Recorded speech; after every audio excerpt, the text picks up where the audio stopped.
জাহাঙ্গীরনগর বিশ্ববিদ্যালয়ে অর্ধশত গাছ কাটার প্রতিবাদে বিক্ষোভ করেছে শিক্ষার্থীরা। তবে বিশ্ববিদ্যালয় প্রশাসন বলছে তাদের না জানিয়েই নতুন ভবন নির্মাণে নিয়োজিত ঠিকাদারি প্রতিষ্ঠান গাছ কেটেছে। ঘটনা তদন্তে গঠন করা হয়েছে কমিটি। প্রতিনিধি শাহিদ জুয়েলের তথ্য ও চিত্রের ডেস্ক রিপোর্ট।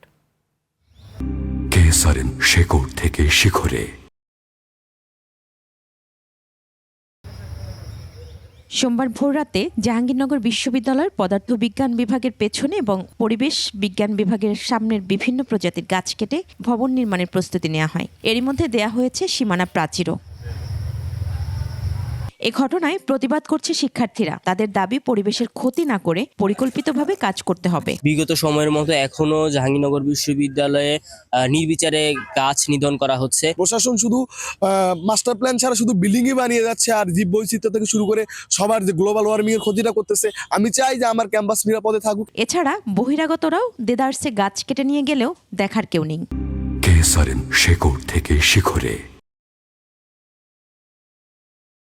বাইরে মানুষে কাটে বলি জায়গা আবার তো এলাকার মানুষ আর কেউ অন্য মানুষই কাটে, তোর বাইরে মানুষ কাটে না। এদিকে একাডেমিক ভবনের দাবিতে প্রশাসনিক ভবনে বিক্ষোভ করেন শিক্ষার্থীরা।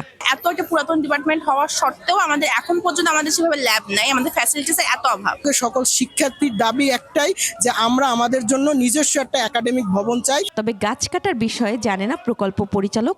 বলেন ঠিকাদারি প্রতিষ্ঠানকে নোটিশ দেয়া হয়েছে। প্রকল্প পরিচালকের নির্দেশ ছাড়া কিভাবে এই কাজটি আপনারা করতে পারলেন? এ ঘটনায় 5 সদস্যের তদন্ত কমিটি গঠন করা হয়েছে। এই বিষয়গুলো আমরা আজকে আলাপ আলোচনা হচ্ছে তদন্ত কমিটির অনেক পূর্ণাঙ্গ সভায়। আমরা এটা নিয়ে আগামীকালও আবার তদন্ত কমিটির সভা আছে। আমরা সবাইকে স্টেক হোল্ডারদের সবাইকে ডেকে এটা যাতে প্রকৃত তথ্যটা আমরা উপাচার্যের কাছে আমরা উপস্থাপন করি। এ বিষয়ে কথা বলতে রাজি হননি বিশ্ববিদ্যালয়ের উপাচার্য অধ্যাপক মোহাম্মদ কামরুল আহসান।